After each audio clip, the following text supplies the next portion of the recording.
Καλημέρα, καλησπέρα, καληνύχτα. Δεν ξέρω τι ώρα βλέπετε αυτό το βίντεο, αλλά εγώ σας χαιρετώ. Ελπίζω να είστε όλοι καλά, να περνάτε καλά, να χαμογελάτε και τα σχετικά. Λοιπόν, ας ξεκινήσουμε.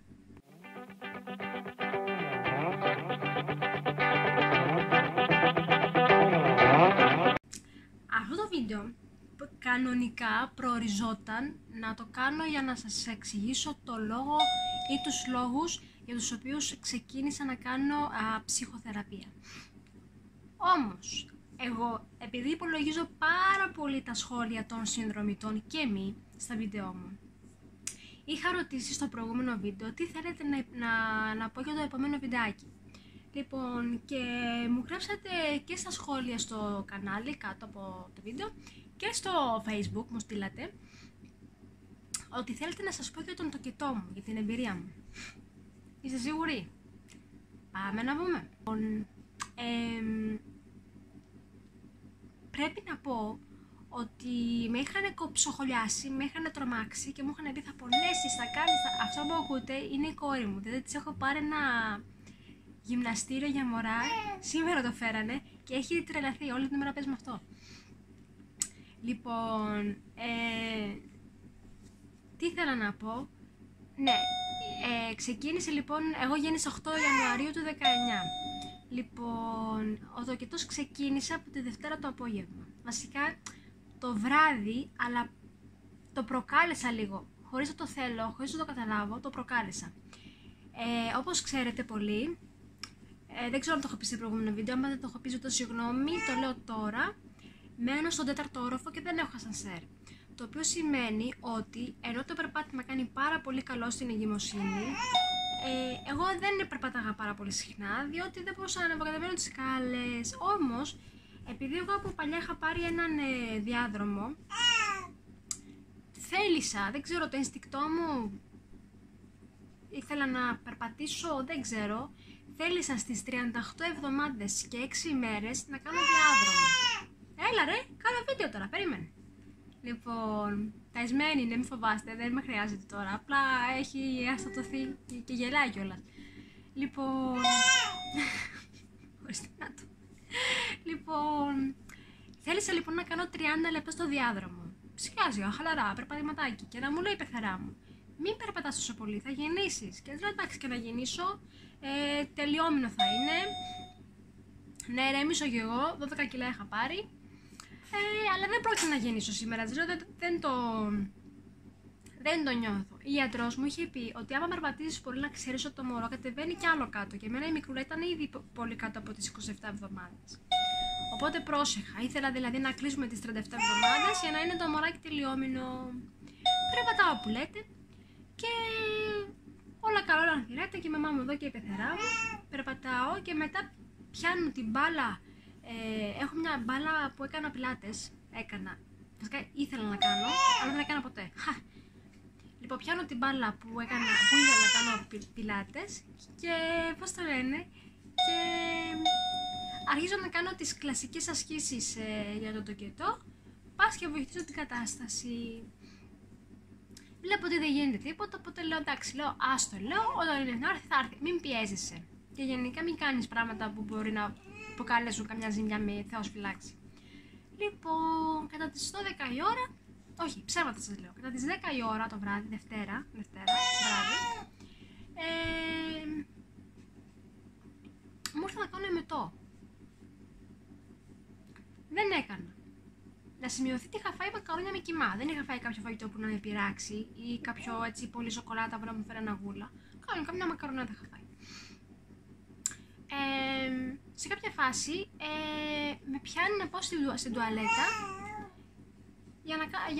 σαν κόψιμο ρε παιδί μου. Μπορεί να γελάσετε, να το θεωρήσετε αειδιαστικό, γελίο, αλλά εγώ στο προηγούμενο ραντεβού μου είχα ρωτήσει τη γιατρό μου, γιατί γενικά κάνω ένα μεγάλο λάθος. Διαβάζω πάρα πολύ στο ίντερνετ και την είχα πρίξει στις ερωτήσεις για το πώς θα καταλάβω ότι γεννάω. Για τους πόνους, για το σπάσιμο των νερών, για άλλα συμπτώματα, γενικά. Και μου είχε πει ότι να ξέρεις ότι δεν είναι πάρα πολύ συχνό φαινόμενο, αλλά γίνεται άμα σε πιάσει διάρρεια, ξεκινάει ο τοκετός.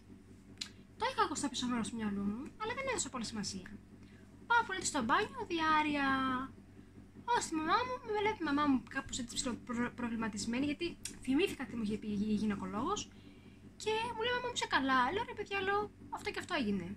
Δυστυχώς διάρρεια. Μου λέει: ή κρύωσες ή κάτι σε πείραξε. Λέω: ή κρύωσα ή κάτι με πείραξε, ή γεννάω. Μου λέει: τι εννοείς? Λέω: αυτό που καταλαβαίνεις. Η γυναικολόγος είπε ότι άμα σε πιάσει διάρρεια, ίσως και να ξεκινάει το κητό σου. Μετά από λίγο μου πιάνει ένα πόνο στην κοιλιά, ξαναπάω στο μπάνιο, ξανά διάρρεια. 2 φορές διάρρεια. Οπότε τι έκανα, τι πιάνα τσαγάκι. Πήρα το τσαγάκι, μετά από λίγο, εντάξει, λέω, θα συνέλθει τώρα, λέω, δεν γίνεται. Μετά από λίγο πάω στο μπάνιο, εμετός. Έβγαλα ό,τι είχα και δεν είχα. Μιλάμε για την απόλυτη κατάθεση στο μάχο. Να είναι η πεθερά μου δίπλα μου, να μου χαϊδεύει τα μαλλιά.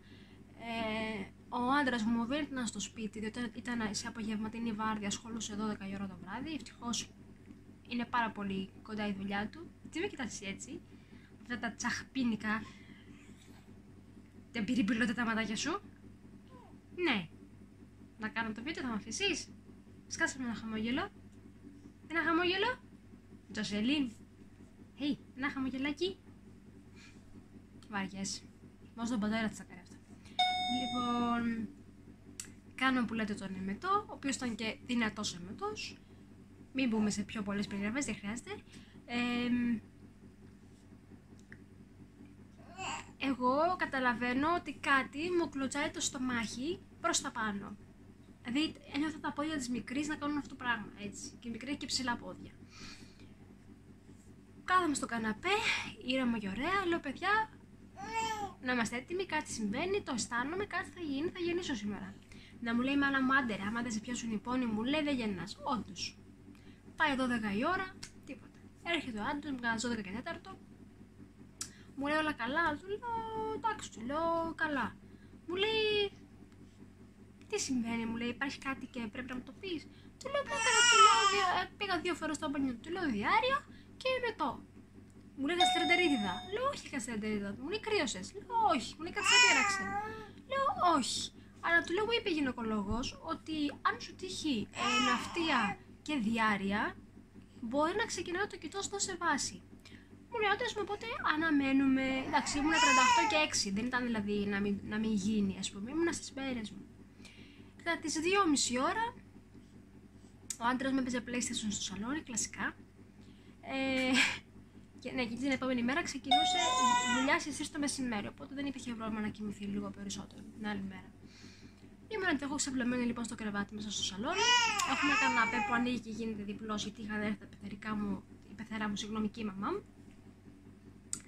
Και σε κάποια φάση, παιδάκια μου καλά, εκεί που κάθομαι ξαπλωμένη τώρα, εγώ και είμαι έτοιμη να κοιμηθώ. Τρόπος του λέγει, απλά να ξαπλώσω, γιατί μικρή από εδώ, από εκεί, κοιλιά, που να κοιμηθείς. Νιώθω προς τα κάτω ένα κρακ. Η αλήθεια είναι ότι δεν το είχα ξανανιώσει.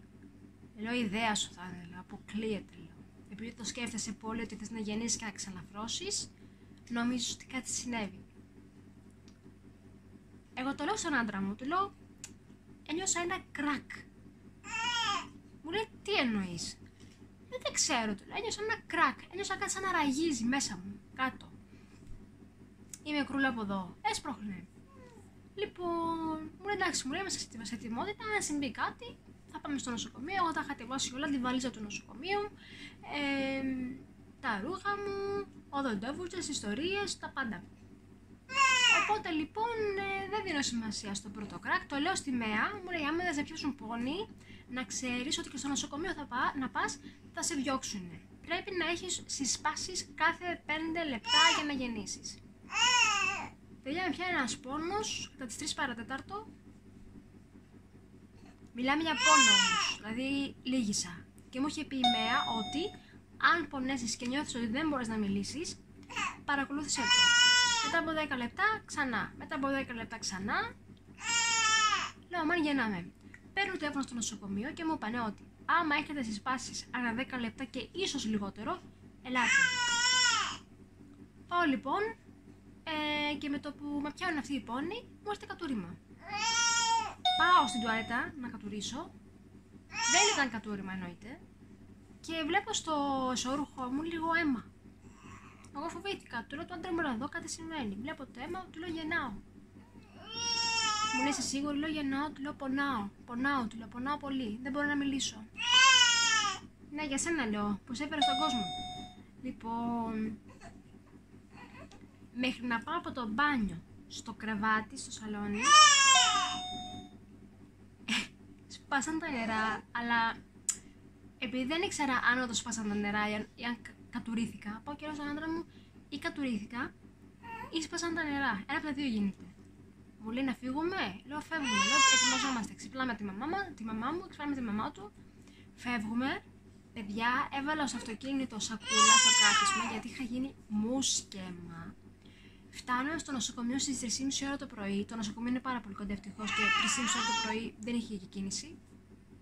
Φτάνουμε, μέχρι να πάω στην αίθουσα τα νερά φεύγανε.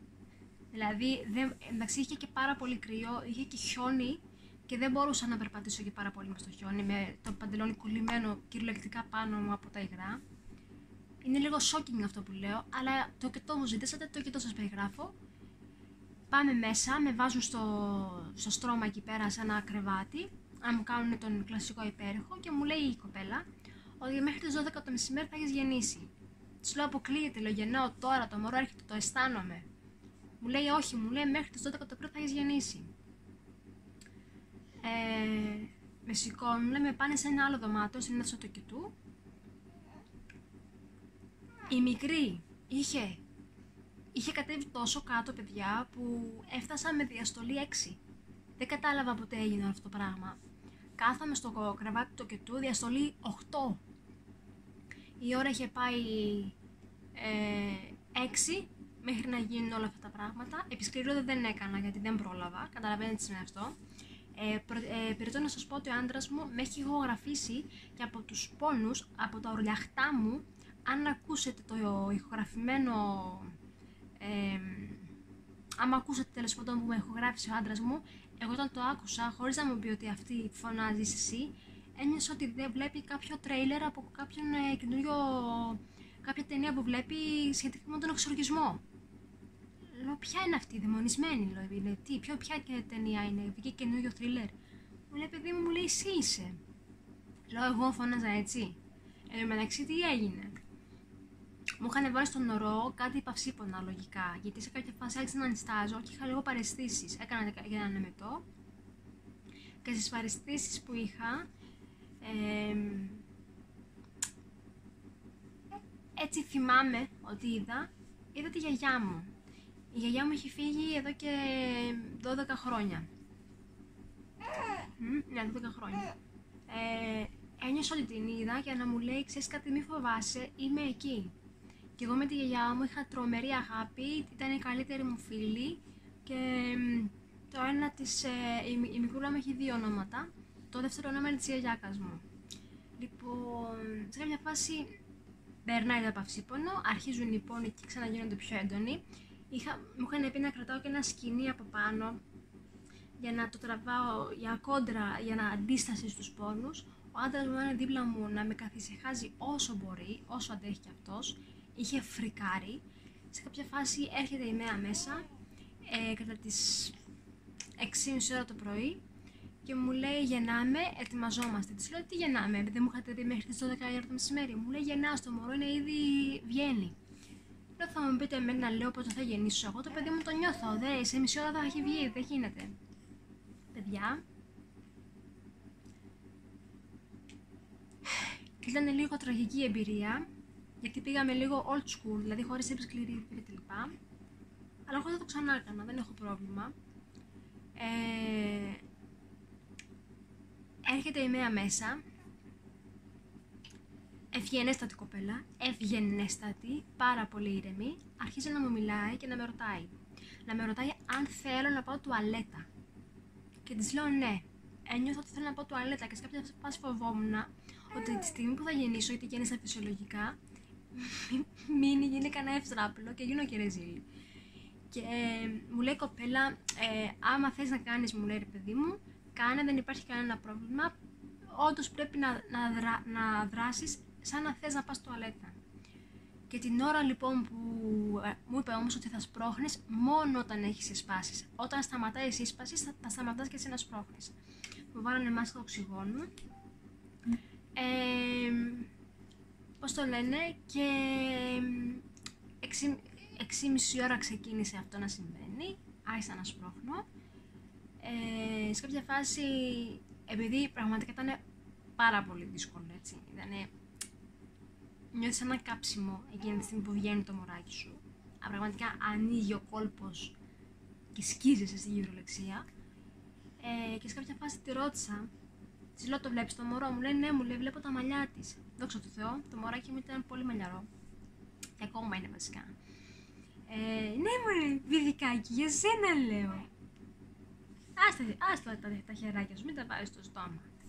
Δεν κάνει, να, παίξε εδώ το παιχνίδι σου.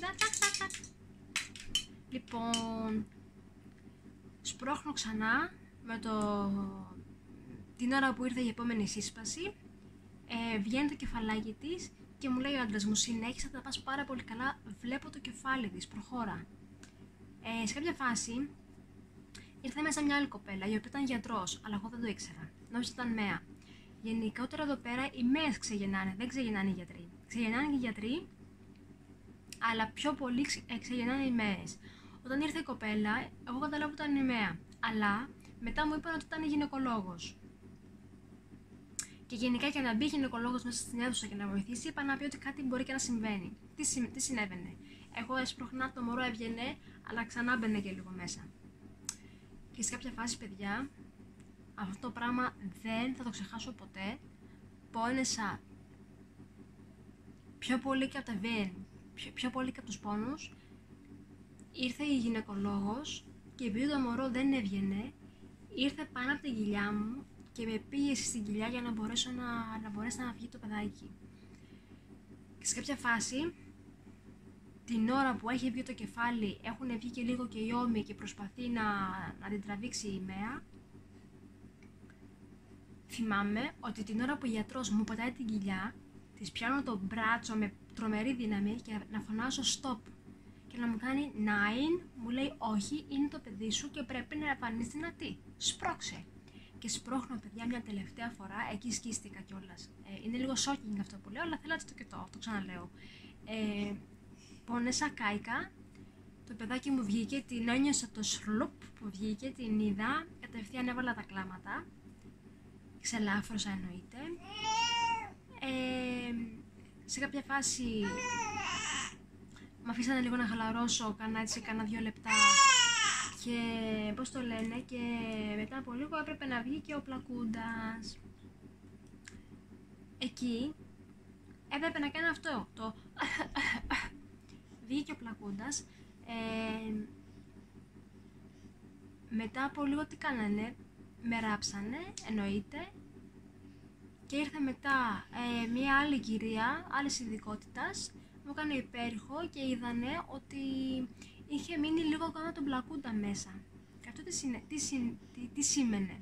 Ότι ή έπρεπε να κάνω απόξεση και να μου βγάλουν να φέρω σε αυτό το κομμάτι, ή η συγκεκριμένη γιατρός έπρεπε να βάλει το χεράκι της μέσα και να το πάρει. Και μου λέει τι θες, μου λέει από το 2, απόξεση ή το άλλο? Μου λέει με το άλλο, μου λέει θα πονέσεις. Λέω το άλλο, της λέω, απόξεση της λέω δεν κάνω. Παιδιά, φρικτή εμπειρία, πόνος ενός δευτερολέπτου, αλλά πόνος, μιλάμε για πόνο, δηλαδή εκεί που είσαι πληγιασμένη, είναι σαν να βάζουν μέσα το χέρι τους και να σου σκαλίζουν την πληγή. Δηλαδή το είπα στην γυναικολόγο μου και η γυναίκα ανατρίχιασε στην κυριολεξία. Έγινε και αυτό, το ξεπέρασα. Μετά από λίγο μου βάλανε ένα φόρεμα της περίεργο, με καθαρίσανε, με πήγανε στο δωμάτιό μου. Το στρώμα τρομερά απέσιο, πραγματικά πιάστηκα απίστευτα, δηλαδή έλεγα Παναγία μου, κάνει να πάω στο σπίτι μου, στο κρεβάτι μου. Εν τω μεταξύ πονούσα πάρα πολύ. Δεν μπορούσα να κάτσω και δεν ήξερα τον λόγο. Στη δεύτερη μέρα γέννησα 6:54 το πρωί της 3ης 8 Ιανουαρίου. Λοιπόν, με πήγανε στο δωμάτιό μου. Ακολουθεί μια διαδικασία κατά την οποία σε βλέπουν οι γιατροί, βλέπουν το πεδίο, είναι καλά κτλ. παρακάλεσα τις κοπέλες να αφήσουν τον άντρα μου να κάτσει μέσα στο δωμάτιο να κοιμηθεί το βράδυ, γιατί είχαμε ένα κρεβάτι ελεύθερο, αλλά μου είχαν πει ότι όχι, γιατί περιμένουμε άλλη μια κοπέλα. Η κοπέλα δεν ήρθε ποτέ, οπότε εγώ το βράδυ ήμουν μονομόναχη και φοβόμουν κιόλας και λιγάκι. Εντάξει, άπειρη κι εγώ, μη συμβεί κάτι, ήταν λίγο κάπως. Τέλος πάντων, το κρεβάτι απέσιο και σε κάποια φάση μετά την επόμενη μέρα πήγα σε έναν γιατρό που με φωνάξανε, γυναικολόγος, και με εξέτασε από κάτω και μου λέει έχετε αιμορροίδες. Εκεί, εντάξει, άλλο να έχεις αιμορροίδες τύπου εντάξει έχεις λίγο αιμορροίδες, και άλλο να έχεις αιμορροίδες λες και έχεις βγάλει εξόγκωμα, ξέρω εγώ, ήταν λίγο τραγικό, γι' αυτό και δεν μπορούσα να κάτσω. Και ο συγκεκριμένος γιατρός μου λέει μπορώ να σε βοηθήσω σε αυτό, σου βάλω μια κρέμα και θα προσπαθήσω να σε σπρώξω μέσα. Λέω άντε να πάει στο διάλογο και αυτό κάτω να τελειώνω. Και το έκανε, του λέω βάρτε, του λέω περίμενε. Παίρνω μια ανάπνοη, έκανα, το κάνει. Εντάξει, ο άντρας μου έχει φρικάρει να μου λέει εντάξει τι άλλο θα σου κάνουν πια, άμα είναι έλεος, αλλά εντάξει τα κατάφερα. Όλα πάρα πολύ καλά πήγανε, δόξα τω Θεώ. Το μωράκι μου κινήθηκε 3 κιλά και 130, παρόλο που ο γυναικολόγος μου έλεγε 3.600. Είναι πολύ έτσι ζωηρούλα, πολύ καλούλα. Στη Γερμανία, εδώ στο Μόναχο τουλάχιστον, για άλλες πόλεις δεν ξέρω τι γίνεται, δεν πληρώνεις τη γέννα, τα καλύπτει όλα η ασφάλισή σου. Ήταν φανταστική εμπειρία και θα το ξανά έκανα. Και αν τώρα στο βίντεο με βλέπει κάποιος άντρας και δεν θέλετε να είστε μέσα στην αίθουσα του τοκετού, εγώ θα σας έλεγα να είστε. Και ξέρετε γιατί πρώτον σας χρειάζεται πάρα πολύ η γυναίκα σας, και επίσης θα καταλάβετε το πόσο δυναμική είναι η γυναίκα σας. Δηλαδή, αν γεννήσει με φυσιολογικό τοκετό και σαρική, δεν ξέρω, δεν έχω κάνει ποτέ, αλλά φαντάζομαι ότι δεν θα είναι τόσο επώδυνο. Όποια κοπέλα έχει κάνει και σαρική θα μπορούσε να μας γράψει από κάτω την εμπειρία της.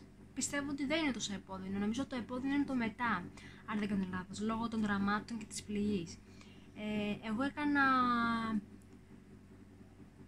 περίπου στις 20 μέρες να συνέλθω. Πληγές και τα λοιπά. Το σώμα μου ακόμα εννοείται ότι δεν έχει έρθει στα συγκαλά του. Όχι από θέμα κιλών. Από θέμα κιλών είμαι 49 κιλά. 50 ξεκίνησα, 62 έφτασα, είμαι 49. Δεν έχω κάνει ραγάδες, δόξα να έχει από το δύναμος. Απλά ακόμα τα όργανά μου είναι λίγο σε φάση. Έχω ακόμα κάποιες έτσι γαστρεντερικές διαταραχές και στην αρχή το στομάχι μου ένιωθα λίγο σαν να το έχει πλακώσει κάπως κάποιος. Ήταν λίγο περίεργη η φάση. Αλλά τώρα είμαι πάρα πολύ καλά. Να είστε κοντά στις γυναίκες σας, να τις βοηθάτε και να τις μαγειρεύετε και να τις στηρίζετε, γιατί στις πρώτες μέρες μετά τη γέννα θέλουμε λίγο συμπαράσταση, ρε παιδί μου κι εμείς.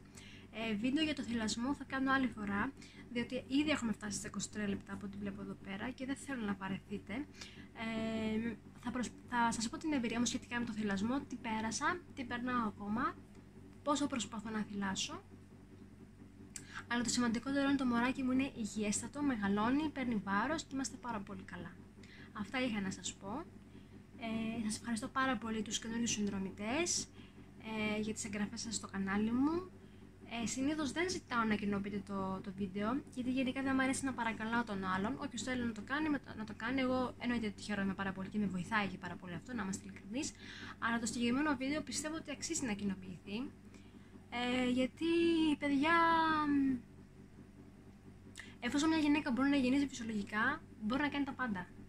Αυτό το ξέρετε. Μπορούμε να κάνουμε τα πάντα. Το σώμα μας είναι σχεδιασμένο για να πονάει απίστευτα, αντέχει, πραγματικά αντέχει και μην φοβάστε. Και όσοι σας λένε, άντε μωρέ, πήγαινε να γεννήσεις με κεσαρική τώρα, κάθεσαι να υποφέρεις τώρα φυσιολογικό τοκετό. Εγώ είμαι υπέρ του φυσιολογικού τοκετού. Επισκληρίδω δεν έκανα, διότι δεν πρόλαβα, αλλά πιστεύω ότι και να είχα το χρόνο να την κάνω, δεν θα την έκανα. Θα δούμε στο επόμενο παιδάκι μου. Αυτά. Σας φιλώ, σας αγαπώ πολύ. Να περνάτε καλά και να μην αφήνετε κανέναν να σας υποτιμάει. Ποτέ. Αυτά είχα να σας πω.